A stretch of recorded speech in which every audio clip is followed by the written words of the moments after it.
سيرفي ويا سيرفو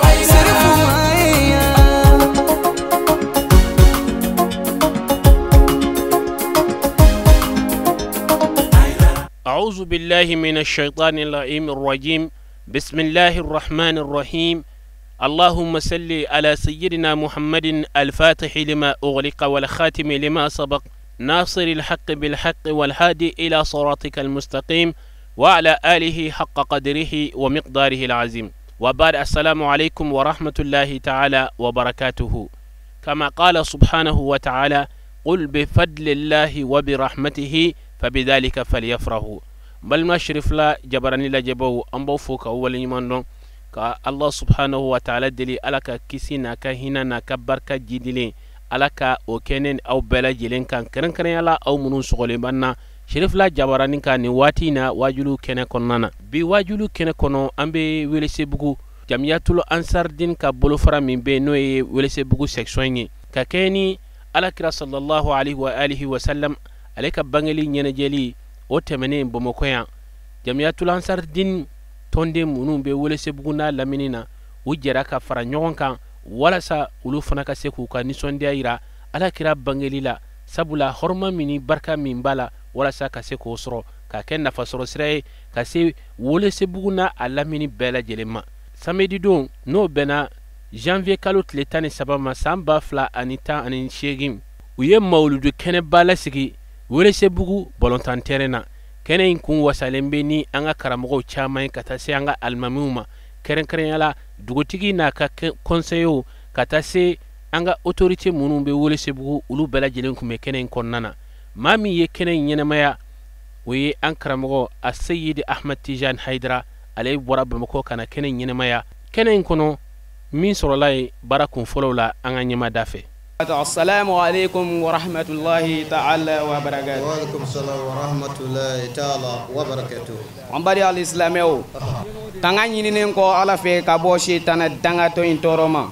Sitana min kɛra farala kerun fɛn ka bɔ ala ka hinɛ la ko sabu kɛ yɛrɛ bonya kama ma ɲina ala fɛ ala kana ni n'aw si kɛ yɛrɛ bonya la ala k'an kisi ka bɔ sitana dangatɔ in tɔɔrɔ ma. O kɔfɛ an b'an sinsin ni danfɛnw ka danfɛn faamaw ka faama ye masa min n'a jɔlen bɛ n'a kelen de ye sabu ni ko faama o ka ca mais faamaw ka faama o kelen dɔrɔn de ye sabu n'i y'a jateminɛ anw yɛrɛ fɛ Mali la yan faama dɔ bɛ yan sabula ni ko mɔgɔ min k'a ka Mali faama tɔgɔ f'i ye a b'an ka président de la république de tɔgɔ f'i ɲɛna. Donc an b'an sinsin ni faamaw ka faama ye o kɔfɛ an b'an sinsin ni Muhammadul Mustafa ye an bɛ sɔli Ahamada kan an bɛ sɔli Bashiru kan an bɛ sɔli Naziru kan nka bɛn Misbahul Huda ma Muhammadu sallallahu alaihi wa sallam. O kɔfɛ an bɛ lamɛnba cɛman n'a musoman bɛɛ lajɛlen fo mɔgɔ min bɔra yɔrɔ suru ani yɔrɔ jan an bɛ foli lase u bɛɛ lajɛlen ma. Komi temps bɛrɛ t'an bolo an bɛna don an ka walanda kɔrɔ ka dɔɔni fɔ. Naam inshallah. Mawdu'un ala zina an bari al-islamɛw ne ka walanda min ye bi o de ye jɛnɛya. Qala Allahu ta'ala ala ko wala takrabu zina innahu kana fahishatun wa sa'a sabilan. Ala ko k'aw kana gɛrɛ jɛnɛya la k'i ka dɔn jɛnɛya taasira jugu dan don wa tiɲɛnikow don. A kana gɛrɛ jɛnɛya la o mun ye sabu o ye i n'a fɔ ka to bijoux sabu anw ka bi jeniya a tagalan de kɛra o ye bi bijoux a kana to ka musow taamatɔ k'u ka démarches lajɛ ko a kana olu yɛrɛ de kɔnnen don a kana olu kɛ kuma tɛ jɛnɛya yɛrɛ ma o b'a yira an na an baden alisilamɛw jɛnɛya ye kojuguba de ye a ma ɲi dɛ. Wakala aidon ala ko tuguni wala tagrabul fawaisha ma zahara minha wa ma batona ko aw kana jere tieni ko la min bangena wa min duguna ka ko na gere la suratul an'am ni magan a jelen be suratul an'am gono ni ya soroy iba jelen soroy wakala taala ala ko min asegoro talimbo zanniyatu wa zanni jenagala tema ni jenagala musuma fajel don kullu wahidum minhuma kaga genya ge kelengele bela mi'atu jildatin genya keme wala ta'khudhukum bihima rafa'atun fi dinillahi kakana minali kula ala ka dinela hinela akana minali kula ala ka dinela hinela o muye o ye ina fel sisan ki banga hadu bodine akela la hina kama kanga hinala la ka kuno ke ala ka dinela in kuntum tu'minuna billahi wal akhir na aw kera ka uliman yamde alala ani kiyama jodo wali yashhadu azabahuma kabe shero wole ukanyangta watila okora muye sadri sanki idogo ka hadu ba mogo nununa ko abe shero wole redi nyankata watila sidon ga hadu bola taifatu minal mu'minina abe wole bla mu'minuma ukana hadun bo watila zanni la yankahu illa zaniyatan ko jenagela tema o te furuke fo na kera jenagela musulman donc amba do yan folo donc ambe foli bla la memba tema be ana musulman be ma اللهم صل على سيدنا محمد وسلم الفاتح لما أغلق والكاتم لما سبق ناصر الحق بالحق والهادي إلى صراطك المستقيم وعلى آله حق قدره ومقداره العظيم ثم استهيل ذكرك إلى ربي اشرح لي صدري ويسر لي أمري واحلل عقدة من لساني يفقه قولي وبعد سلام الله عليكم يا إخوة الإيمان في دين. السلام عليكم ورحمة الله تعالى وبركاته. دمية. amadu ame tangani ne ala fega bo shitna toroma shitana mi ne alenga la forla keru fenga bola ga ne ma bela jerelena kasabu ga yera buya amadu walla rasuluhu ne man kishi bai man tawadu lillahi rafahu allah man takabbara wadahu allah asgatullah dumiya ni mami majin ala boti korota ni momi ira buya ala boti majin sigatalla ala ga ne no majin o ba fe ame sinsin seti ala toy sigatalla ala mi sangulon du woloda kajino ni ara madunda je heran ni mala bolantigi godo lara hina kerangeren tigi do godo ni ngo je heran ni mala bolantigi ni kafrin islam seme hina mina tuma do kafri ran ro aja kat muslima daga ngala ara jodo o da di ma shima ni kafri ute o ba fa me ne man kishi jidi an odi muhammadu ga muhammadu mi ne na je bra je nga hina kama ame ne man kishi jidi o muhammadu we ana so do son man bra je rale ana sa won man bra je rale fo ta se lara jodo ma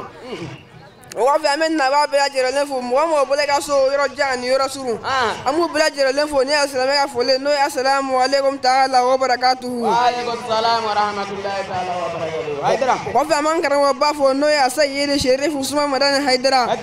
jamina ka alana ambo dibila ni wo dibila kana ga no ma ko no go shoot bi godo jami ambo dibila ne o ye jene ya dibie jami ambo shon dibila jami ambo nafiya dibila jami ambo shon namra dibila jami ambo jafa dibila ame ofo jara satane na obolo ngami sebendene awe o ye shijankene ala ko dinna anama o ba fella ba ma bela bolo ala ko danama amado wala mene bolo bin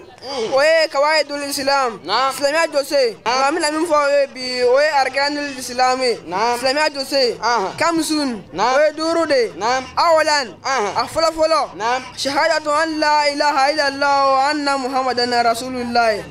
kashira ko ala ke ko mo ate ala ko asani aflana wa ikamu salati aninga seljo asalisu asabana wa itau zakati aninga jagadi arabiu ananna wasomu ramadan aninga songolosu akamisu aduruna wa hajjul baiti liman satawa ilayhi sabilan aninga ala so baheji nala sega mami ala anna so ala sega nana oblajirale nkankle na rela ala kan shirela bi ni ye ko baye wala se bu kono ya ka sege ni ye ko baye wala se bu ye marami ye sherifu madani haidara abdullah kana an ka koro amma wala se bu na marake bulo ko se fekay ka sege amma ina wala se bu na marako dugutigi togola ambe foli ke fen se ise ya ambe foli ke bela jele kɛnɛ min sigilen nin ye ala ka kɛ hɛrɛ ye ala ka daminɛ hɛrɛ la ala ka wuli hɛrɛ la k'a ɲini karamɔgɔ fɛ a kɛ duwawu kɛ Welesebugu n'a nɔkandugu bɛɛ ye mɔgɔ mɔgɔ bɛ nin kɛnɛ ka su in na n b'a ɲini karamɔgɔ fɛ a kɛ duwawu k'a bɛɛ ye ka tila ka duwawu kɛ jamana ye a kɛ duwawu kɛ jamana a kɛ duwawu kɛ Welesebugu n'a nɔkandugu bɛɛ ye ayiwa kɔrɔfɔ filani min tun bɛ fɛ k'o da karamɔgɔ tulo kan k'o da nabaga bɛɛ tulo kan o de ye nin ye hakɛto bɛ nin kan sallallahu Muhammadu ayiwa alhamdulillah an bɛ ala tanto fɔlɔ an taga ɲini kɔrɔ kɔfɛ ka bɔ Alahu subhanahu wa ta'ala fɛ ka bɔ Iblisa tɔɔrɔ ma o la an bɛ sɔli kira kan sallallahu alaihi wa sallam hali dafɛnw bɛɛ lajɛlen ka sɔn kayrɛma ye mabuso rahmatul alamin n'o bɔra ye kuma janta an bolo an bɛ kuma jituguna a lamini bɛɛ lajɛlen a alimamu tɔgɔ la an ka karamɔgɔ ka foli k'a la kosɛbɛ a ka nali diyara an ye a bisimila inshallah an bɛ foli k'a ye a ka cɛkɔrɔba n'o ye Usman Madani Haidara ye a kɛla ka foli k'a ye ka da ka san dɔ la a nana yan ka ca hakili la siɲɛ 3 ɲɔgɔn na a y'o de kɛ nali la Welesebugu la n'a fana denkɛ nana o ye an ka kunnawolo belebeleba de an bɛ tila ka dugawu k'a ye a ka dugawu k'a ɲɛ kosɛbɛ kɛnɛya la ani hɛrɛ la jamana in kɔnɔ yan a n'a lamini an b'o ɲini karamɔgɔ fɛ kosɛbɛ an bɛ foli kɛ ka ɲɛsin Welesebugu dugutigi ka ciden bɛ kɛnɛ kan yan ma an bɛ foli kɛ ka ɲɛsin Welesebugu misiri 15 ka foli kɛ ka ɲɛsin an ka député ma honorable Seydou Kulibali ka foli kɛ ka ɲɛsin an karamɔgɔ ma Sheikh Ahmed Tijani Haidara ka foli kɛ ka ɲɛsin a ma ka foli kɛ ka ɲɛsin an karamɔgɔ ma ka bɔ Welesebugu la yan fo Bangɔni na a Seyid Sherif Usman Madani Haidara Ansardine International denfa an ka foli belebeleba bɛ ka ɲɛsin a ma an bɛ ɲɔgɔn sɔrɔ kɛnɛ min kan yan n'o ye mawuludu kɛnɛ ye a wajulu ye kɛnɛ min bɛna se wajulu kuma minnu bɛna fɔ a kɛnɛ kan k'a ɲini ala fɛ ala ka a mɛn ni tulo ɲuman ala k'o d'an bɛɛ lajɛlen ma kɛnɛ sigira hɛrɛ la ala k'a kuncɛ hɛrɛ la hakɛto b'a kan sallallahu alaihi wasallam ɲɛmɔgɔw ka foli bɔlen kɔrɔ kɔ an bɛ foli kurakuraya ka taa jama silamɛ bɛɛ lajɛlen yɔrɔ kɛrɛnkɛrɛnnenya la an bɛ foli kɛ karamɔgɔ la min ye nin kɛnɛ sigi sen kan n'o ye Welesebugu section Ansardine an bɛ foli kɛrɛnkɛrɛnnen d'u ma ka dugawu kɛ ala k'an jɛ a ɲɔgɔnna caman ma mɔgɔ o mɔgɔ cɛman n'a musoman fɛn o fɛn y'i sen di kun ka na nin kɛnɛ kan an bɛ ala deli ala k'a kɛ baraji ye a bɛɛ ma hakɛto b'a ka sababu ma an ka laɲini hɛrɛma ala ka sabati an b'an karamɔgɔ fo ka waleɲuman dɔn an karamɔgɔ min kɛra an ɲɛjɔyɔrɔ ye karamɔgɔ min sɔnna ka bɔ Bamakɔ ka ni sen jɔ an ka kɛnɛ an b'a fɔ ka waleɲuman dɔn o bɔlen kɔfɛ an b'an ka section yɛrɛ kɔnɔmɔgɔw bɛɛ fo parce que Welesebugu section commune 8 de commune 8 de faralen don ɲɔgɔn kan ka baara kɛ ɲɔgɔn fɛ donc an b'u fo k'u waleɲuman dɔn ka tila ka an balimaw fo an'an sigiɲɔgɔnw nka alhamdulilayi rabil alamin an bɛ ala tanu k'ala barika da an ye baara in kɛ nɔgɔyaba kɔnɔ an ma tɔɔrɔ foyi sɔrɔ la parce que fɛn yɛrɛ tɔɔrɔ ye na o ye ni fɛn min man di ye de sinon fɛn fɛn n'a ka di a ka gɛlɛn ko tɔɔrɔ ye kɔ donc o la an bɛ jama fo ka jama waleɲuman dɔn sɔn bɛɛ lajɛlen fo an ka section 8 ani section mun bɔra yɔrɔ wɛrɛ la donc ka n'an dɛmɛ baara in na an b'u bɛɛ fo barika da k'an ka karamɔgɔkɛ fo n'o Sherif Usman Madani Haidara ye k'a fo k'a barika da ale min kama an ye sira jugu to yen donc ka dangadenya sira to yen ka tugu tiɲɛ sira kɔ donc ka wuli ka jɔ kɛ an b'o fo k'o barika da o kɔfɛ an bɛ Sherifukɛ fo n'o ye Sherifu ye n'o ye Tijani ye bon depuis an ye wuli ka jɔ daminɛ nin ko nin na bon a ye sira bɛɛ nɔgɔya an bolo boka jigisi kan bɛɛ fɛnɛ fɔ ye o la an b'ale fo k'a barika da an bɛɛ de farala ɲɔgɔn kan k'an kɛ kelen o mawuludu fɔlɔ de nin ye o la a ka dugawu kɛ ala ka ɲɔgɔnna caman yira an na assalamu alaikum warahmatullahi taala wa barakatuh. O la badenw an bɛ ala tanu ka ala fo ka ala waleɲuman dɔn an bɛ Welesebugu mawuludu 2017 kɛnɛ kan ni ala ka diɲɛ ani an karamɔgɔ o don bɛɛ lajɛlen tɔgɔ la n'o ye an karamɔgɔ n'an ka ɲɛmɔgɔ ye Abdulahi Kulibali Welesebugu section o don tɔgɔ la o la u ye danaya da u ka garibu kɛni de kan ko an ka foli kɛ o nɔ na o la an bɛ nabaga bɛɛ lajɛlen fo nin kɛnɛ in kan dugu o dugu n'o sen y'a yɛrɛ se an bɛ a bɛɛ lajɛlen fo an bɛ foli se an ka sababu ɲuman ma min kɛra an sababu ye an sera ka ala ye n'o y'an karamɔgɔ an'an ka seku ye n'o y'a Seyidi Sherif Usman Madani Haidara an bɛ a fo ka ɲini ala fɛ sija ni kɛnɛya bɛ ala bolo ala k'a di an na ma ala k'an n'a kisi ka bɔ juguw tɔɔrɔ ma ala k'o kɛ kira na so hɔrɔma sɔli ala rasul o la ko ka foli se an karamɔgɔ ma n'o ye an ka Sheikh Ahmad Tijani ye o don bɛɛ tɔgɔ la ko a bisimila kɛnɛ kɔnɔna na a welela an ka baara kɛ ɲɔgɔn fɛ a nana a diyara an ye ko ka foli se an karamɔgɔ ma olu de kama diinɛ dɔnna diinɛ kɛra nɔrɔ ye olu kama o la ni ala ka diɲɛ ye olu sen jɔra yɔrɔ o yɔrɔ la o kɛra hinɛ ye o lamɛnni ye nɔrɔ ye o kɔtuguni ye diɲɛ hɛrɛ ani lahara hɛrɛ ye o la ko an karamɔgɔ bisimila cɛ dɔ bi bɔ a la o ti k'a ye mais min bɔra a la ka k'a ye an bɛ a fo silamɛya tun dira minnu ma a ma ɲɛdɔn nka dira olu ma sisan an ye valeur dɔ silamɛya la an ye fɛn bɛɛ dɔ silamɛya la an karamɔgɔ ko a bisimila o ye wudu ka kuma ye wasalamu alaikum warahmatullahi wabarakatuh. nin dantigɛli ninnu bɛɛ lajɛlen tɛmɛnen kɔfɛ Sherif Ahmad Tijani ale nana kumata a ye min fɔ an ka ɲɛmadaw fɛ. ayiwa silamɛw sigira hɛrɛ la ya rabbi ala k'an wuli hɛrɛ la. ba'da a'udhu billahi as-sami'il 'alim من وسوس الشيطان اللئيم الرجيم بسم الله الرحمن الرحيم وأصلي وأسلم على من لا نبي بعده سيدنا محمد وعلى آل بيته الطاهرين الطيبين وصحابته غر الميامين ومن تبعهم بإحسان إلى يوم الدين ثم استهل ذكري قائلا ربي اشرح لي صدري ويسر لي امري واحلل عقدة من لساني يفقه قولي. وبعد سلام الله عليكم يا جماعة المسلمين والمسلمات. وعليكم السلام ورحمة الله. أمباليو على تنعيني كبو شيطان تروما. أني أنغا كلا دمنليني على تغبر كماي على مين يكو دمن النابا لبا. ala mi ye diɲɛ hinɛ lɔkɔlen tigi ye ni lahara hinɛ kɛrɛnkɛrɛnlen tigi don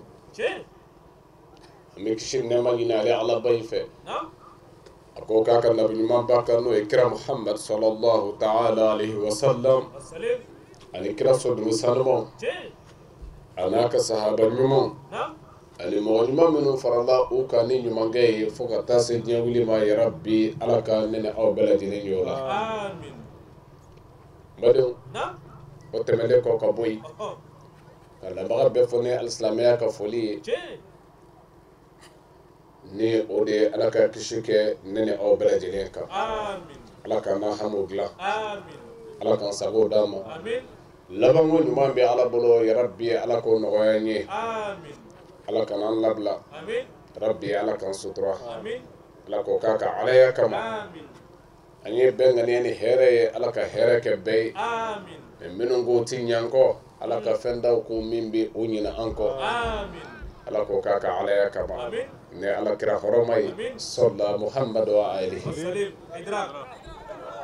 bisu in na ka bɛn le 13 premier mois 2018 an badenw fɛ yan Welesebugu la yan musa an sigi kun ye mawuludu ye n'o ye alakiraba Muhammad sallallahu ta'ala alayhi wa alihi wa sallam kana ala fo kana ala wale ɲuman dɔ ko ala ye o cɛba min di an ma an filɛ o kɛnɛba de kan mawuludu anw fɛ Mali kɔnɔ n'o ye kira ka bangeli nisɔndiya ye Musa k'a daminɛ Rabiul Awwal tile 12 la e b'a daminɛ yan sa fo kalo 6 nin kɔ walima ka taa surunya san wɛrɛ mawuludu la don o don dɔ ta bɛ bɔ yen dɔ ta bɛ na nka ni minnu sɔnna ka baara kɛ hali ni u ma kɛ silamɛ ye mɛ silamɛya ka kira Muhamadu Mustafa ka bilasiralikanw o b'a nafa sɔrɔ u ka diɲɛlatigɛ la siga tɛ min na o de la fɛn da min ni kira y'a yira k'a fɔ nafa b'a la diɲɛlatigɛ la jɔnkan ani lahara ni Ala sɔnna an bɛna se o de ma ka an da don a la ka o di an badenw ma insha Allah n'a ka sɔrɔ a dala la faddal أعوذ بالله من الشيطان الرجيم an bɛ tanga ɲini Ala fɛ ka bɔ sitana tɔɔrɔ ma بسم الله الرحمن الرحيم an bɛ an ka walanda daminɛ ni Ala tɔgɔ barikama ye Ala min y'a daminɛ n'a b'a laban 10 خصال تنفع المرء في الدنيا والآخرة ko nin ye koya tan ye min bɛ jɔn nafa diɲɛ ani lahara أولا a fɔlɔ-fɔlɔ الاتقان في العمل ko o de ye i bɛ baara o baara la Musa k'a kɛ ka ɲɛ kira Muhamadu Mustafa ni y'a ka bilasiralikan ye ni bɛ jɔn nafa diɲɛ ani lahara i bɛ baara da o baara da la Musa k'i jija i k'a kɛ ka ɲɛ Musa ni bɛ bolo maa caman kan karamɔgɔw ko a bɛ laseli minnu na a y'a jija a k'a kɛ ka ɲɛ a kana kɛ fiyewu ko n ka jɔn sago fɔ ka mata to yen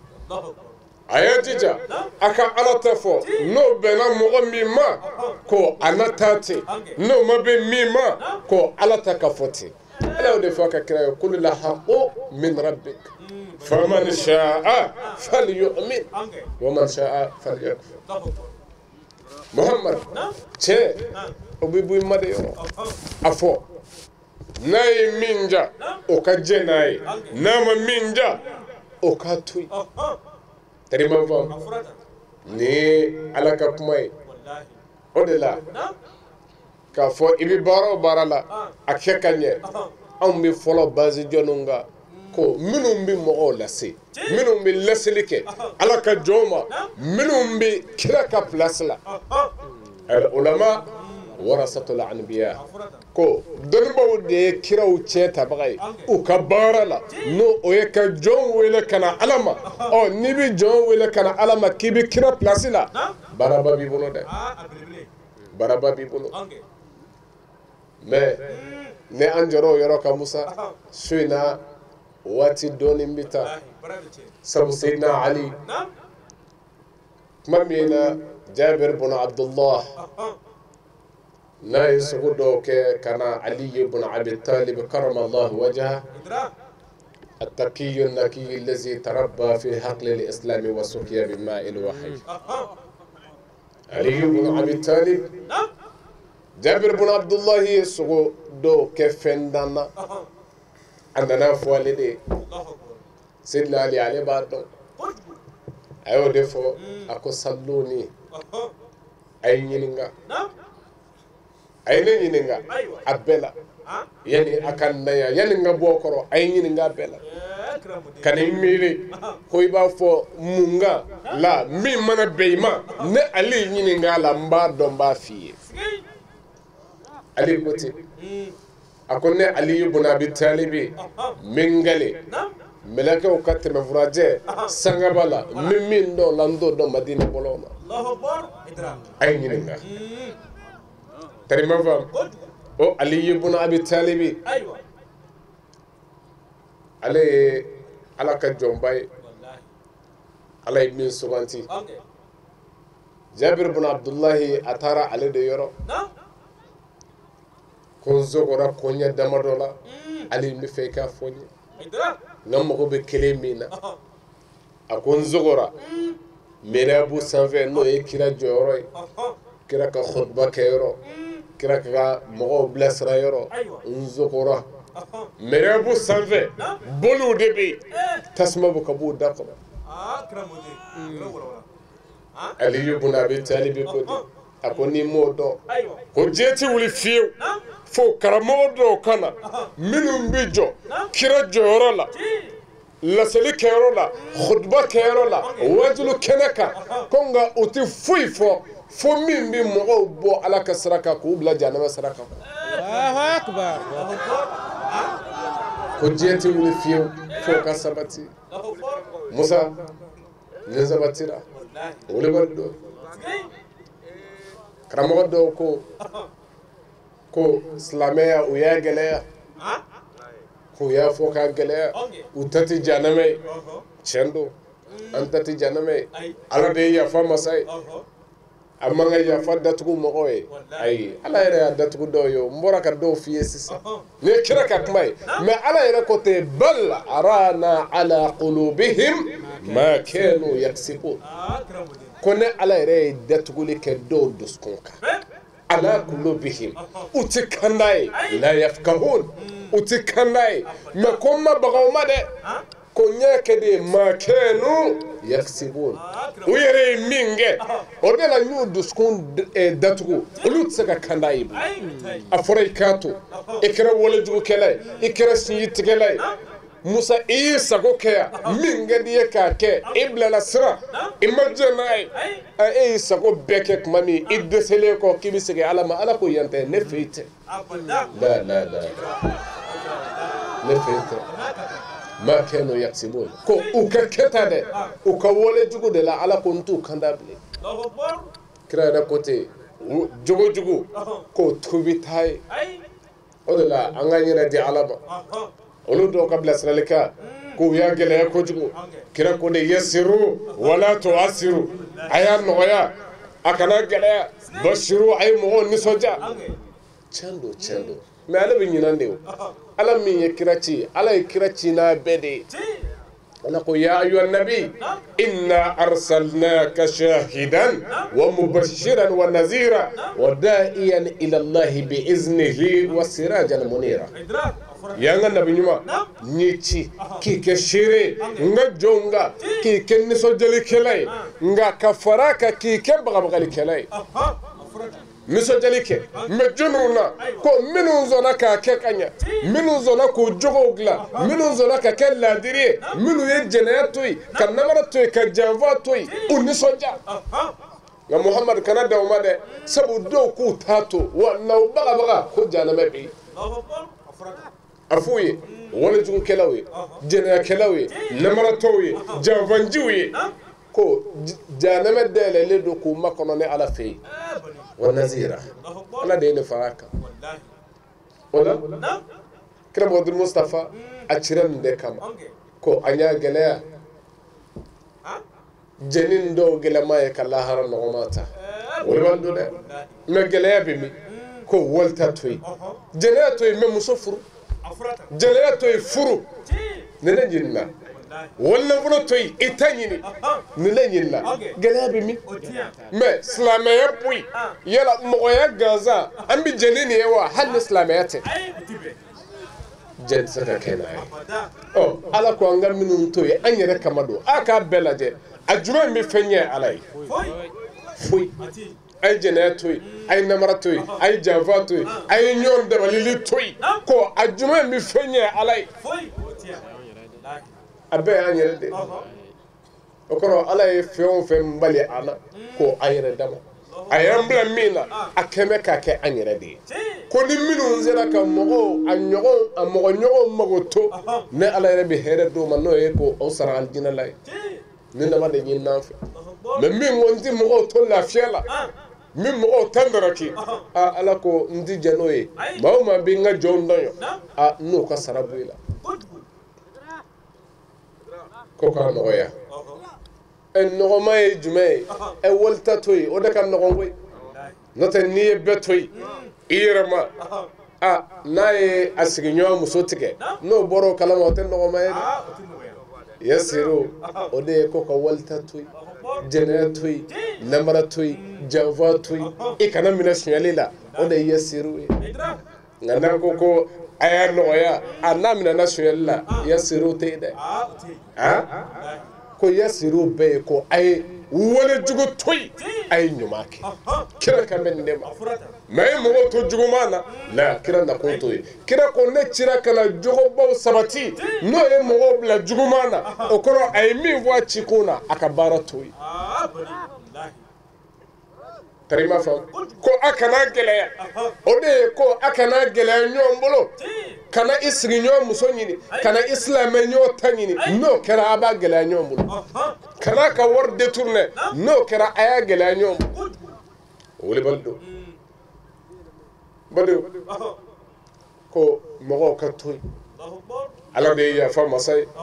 n'o nimisara hadisa ko ten ko ni jɔn nimisara ka segin ala ma ni ko ala yafa ma a ko jɔn b'a fɔ k'a y'a dɔn ko ma b'a la ala b'a fɔ ko jɔn y'a dɔn ko ma b'ale la wa yafara ko hali ni i ka jurumu b'i n'a fɔ kulu ko a bɛɛ lajɛlen b'i yafa musa ne nin mɛnna jɔn min bɛ kanda ta o la o man ca sabu min ka di ni ye a sago don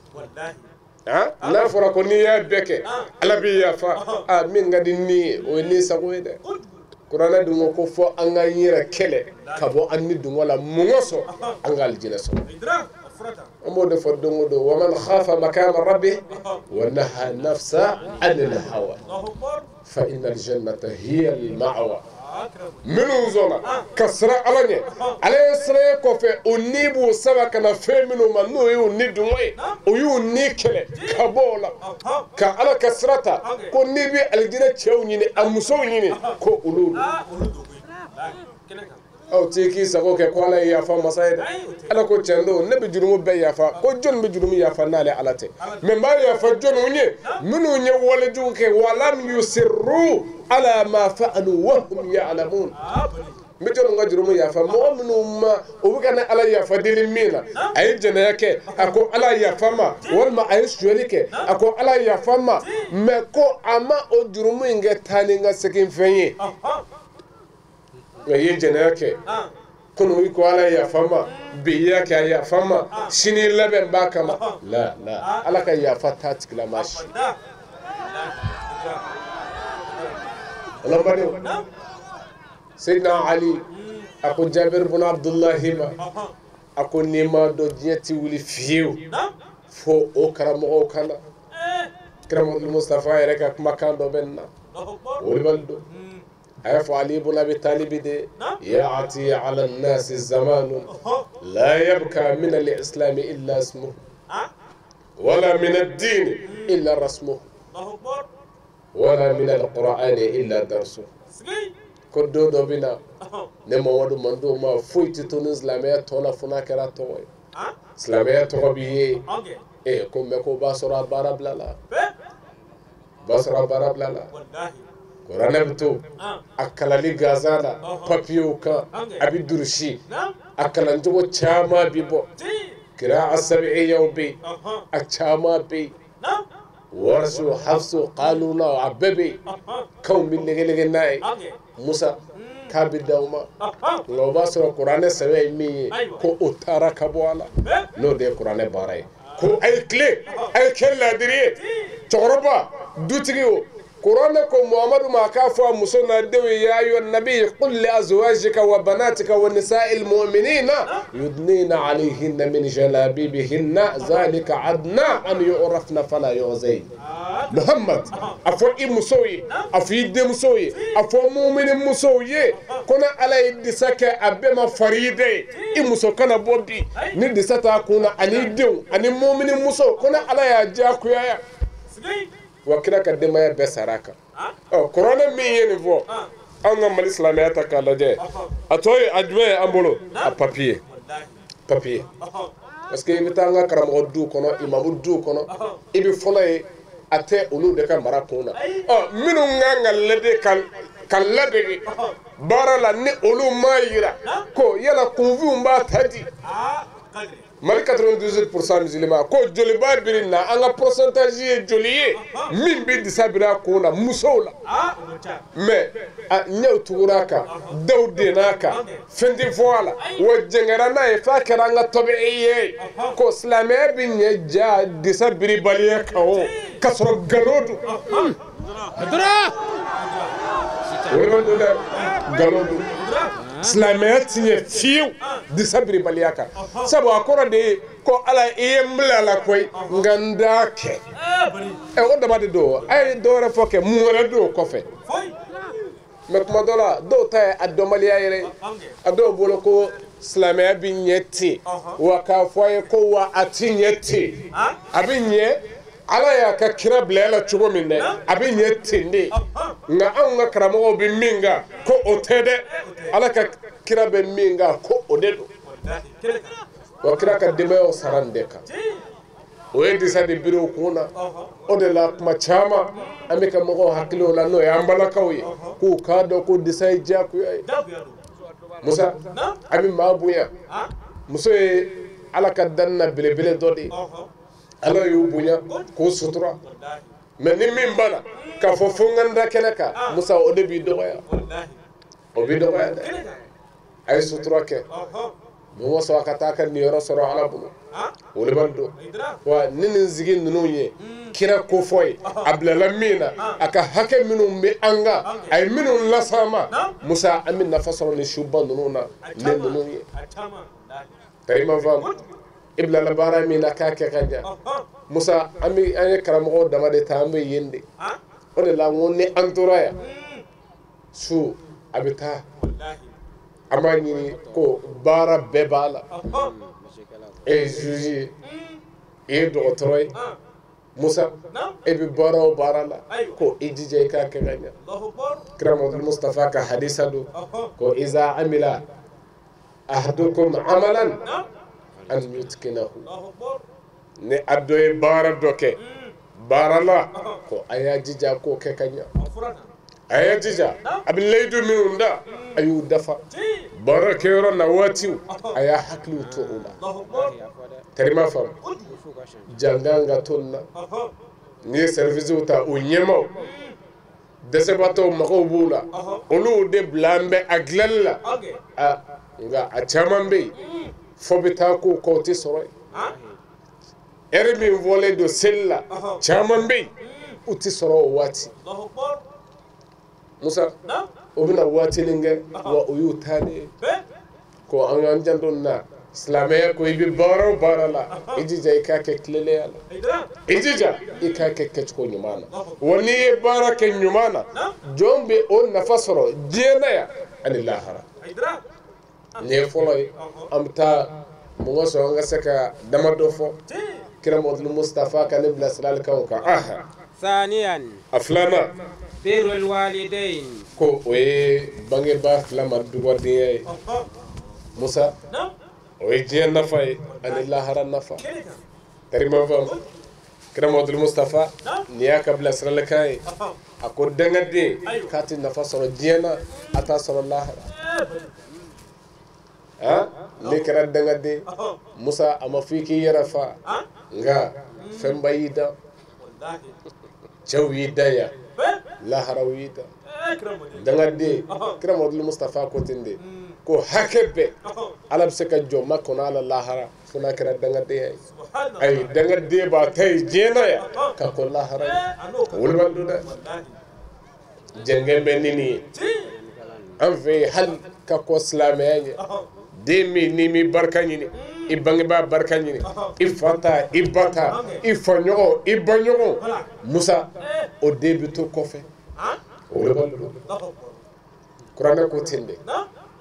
ko a ye ne ala barikada nka a kana ɲina a bangebaa fila kɔ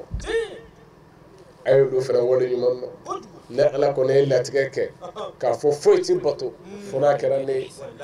wabil walidayni ihsana nga ay ñumanya ke abangi ba nunu ye ibanati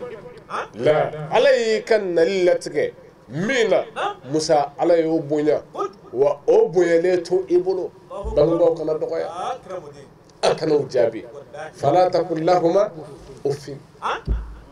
ko akana ufufuma o korodi a ndoro lanna wal mande kunanna wal ma ifaka yinyaka ibla le do fedola ale bulo ala ko talite me ibane do oma ala ko akana so nyona ka bo awda kanya shama sa mesegungo minum be kopi ko anti arrivé anti do dala a ne min dabo danga ko misa manja ebi parikanya kata école sola nga e babi ka fini ko ya e binati ebi pari o fini la hanni bama février addo ko ibarka bana wole bando ejija denge ya tola demuso ya tola ni masaki ibatege bo ika fini na ka di barake de doma ire ke bira nofe kana so ale ka ko e ko du kana bli bebi oti jate ko jugo oti jate ko jugo ma e bli aya jandon mi abange ba dugani ali mi manyini na tira nyona abita bo adinga wole baldo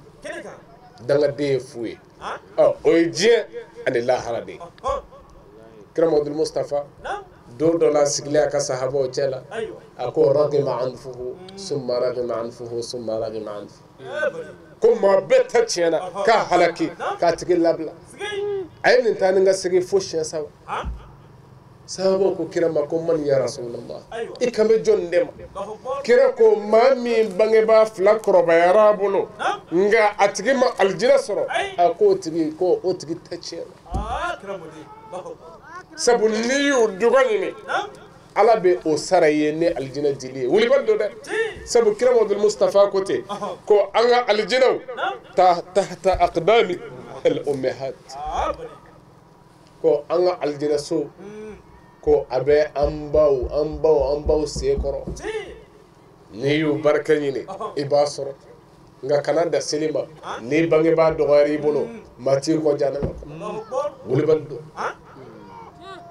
on la Qur'an ko tew ke u fe halu teslamay Qur'an ko faraw kay jena ko ni bangi ba ibla mina ko ikabela jeleke fona ibla fena fe min doni tiro o kroidi ko ayibla ala kota dola kira ko te la taqata li makhluqin fi ma'siyati al khaliq labatulite jonye jondo labatul la ala sosolika ngana bora ola Qur'an ko te no ibla fena fe min na doni tiro ko fala tutihima kanu labatola nu ko jeneke namara doke java doke ko kana fara uka ala kotalla me ay muntu ko ala wasahibuhuma fi dunya ma'rufa akon unuka flafara ala kebe unuka jugumangebe ko nibu fe jenyonya jenaya ko okekanya kana bawla kana takuto kana sesoro ka bangu dumini la wasahibuhuma fi dunya ma'rufa ne Qur'an ka bila saral kay hal minu nguti ala rafe me ala ko kani bangi baw filile to wuli baldo ma dola de do ye kanda soro u bangi baw nye nganu yere ka majigi anu ku wele ko nyumay bangi baw tukuru ko tarima fa ebe amaru soro o chawla amaru bon yasir mami na naye kanda soro kira modul mustafa fe atura fana bakora bu wele akwa bi boli minum batu nunu manda ntukura modul mustafa no fe abe ala mi vo ibado ko de setki aya banga baw nage no yasir an sumayya fukata sula utubira foka kila ko ka tubi o ka limaniya iba foko o yele denga era ta sanve sabu joli folo minu mbona slameya kono o yini ndunyi ne o ja atoy di yasir ani amuso sumayya o ya le folo fa ko aka fenfo kirama no e doya mandoy akom misaya korodo o yi sumayya ale de joli folo mi mbona o ya le fa o do bɛɛ fa fana tugur'o la n'o ye Yasir o k'o fana ka fɛn fɔ kira ma ko n bɛ saya kɔrɔ dɔn tari ma faamu Yasir a n'a furumuso a bɛɛ fagara u fɛ o don fatrul islam silamɛya ma daminɛ nɔgɔya la o mais bi ne na aw b'a la an voiti nani foyi ti fɔ i ti degun tɔɔrɔ ti da i kan ko la si jogo la mais ninnu sera o jogo la o bɛɛ kɔfɛ balawu b'a la o tilala ka sabali o kan ko b'o ka ala ɲini ninnu fagara tan de ko a ye bɔ a bɛɛ lajɛlen ko an bɛ saya kɔrɔ dɔn o bɛɛ sara a kan fo turu sera denkɛ ma ko fɛn fɔ kira ma a ye fɛn fɔ kira ma min ma bɛn a yɛrɛ ma o de la n ko i b'a fɔ masa ninnu ale de ye u wele mais olu ka limaniya i b'a ye yeli la ko a yɛlɛla den ta kan nka a tɔɔrɔlen a yɛrɛ ni degunnen a ye min fɔ a ma bɛn a ma kira ka hakɛ la kuma min na ni o y'a to yen sabu ale kumana a mɛnna a ma taa Muhamadu Mustafa kɔrɔ aw y'a wele ko Amar mun bɛ yen an t'i ye sigi o la ko ne tɛ se ka ɲɛ jɔ ala ka kira ɲɛ la sabu n ye fɛn fɔ Muhamadu Mustafa ma o ma bɛn ma Jibrila ala y'a ci ni aya ye kana di kira Muhamadu Mustafa ma k'a ka Amaru wele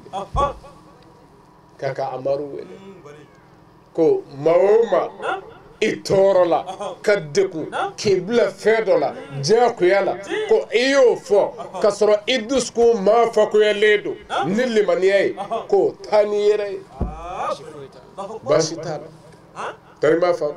o ye Amaru wele tan de Jibrila de jiginna ka aya di Muhamadu Mustafa ma ko Amaru kana nin de ye filanan ye ni o ye bangebaa fila ma dɔgɔdenya ye kira ka bilasiralikanw don ne mawuludu ye aha الثالث a sabanan العدالة وترك الظلم k'o de ye tilennenya ye ani tɔɲɔli toli min bi jɔn nafa diɲɛ na yan lahara tilennenya ni tilenna Musa mɔgɔ fɔlɔ min b'a nafa sɔrɔ i yɛrɛ don ani mɔgɔw tɔɲɔli toli a ye diɲɛ lahara dama a fila bɛɛ bɛ sɔrɔ da tɔɲɔli Muhamadu Mustafa ko ten k'a ti dume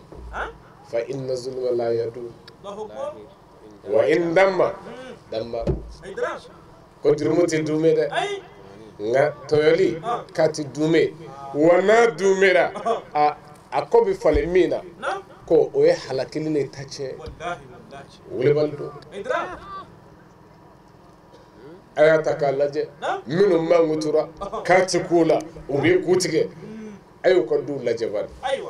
ayi a fɛn o fɛn mɛnna a kan a bɛɛ kɔ tiɲɛna ka mɔgɔw ye ka bin mɔgɔw kan sabu u bɛ nin de fɔ kuma caman dɔw bɛ yen ko kisɛ kelen filiw don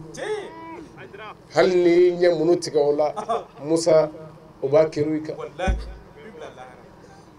o de b'a dɔn dɛ Musa tɔɲɔli tɛ dume ni e dumena n'a ye waati kira ko ten n'a min dumena dɔrɔn k'a bɛ fɛ k'a bɛɛ cɛ ka bɔ yen a halakitɔ don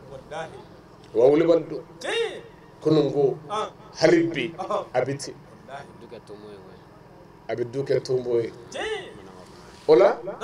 n bɛ fɛ ka mun yira ne na aw la ko a da la ladiriya ye fɛnba de ye kuranna aya ala ko ten inna allaha ya'muru bil adli wal ihsan ko ne ala b'aw yamaru a ka tile a ka kɛ ɲumankɛla ye ni ala bɛ an bila min na ye kira Muhamadu Mustafa ko adlu sa'a khayrun min ibadati alfa sanna ladiriya tilennenya ɛri kelen a sanga kelen k'a ka bon jɔn ka san ba kelen kɛ i tɛ turulen don ala ye ko ladiriya sanga kelen ka bɔ a ye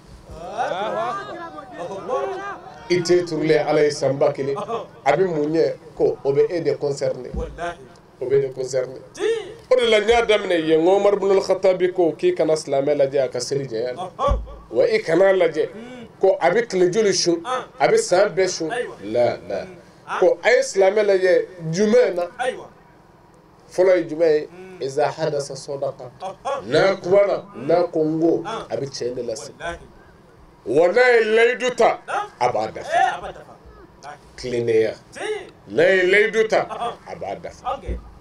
wa ko ni a hamina ni wole jugu ye wati ko ala ya sara ba jonye abatoi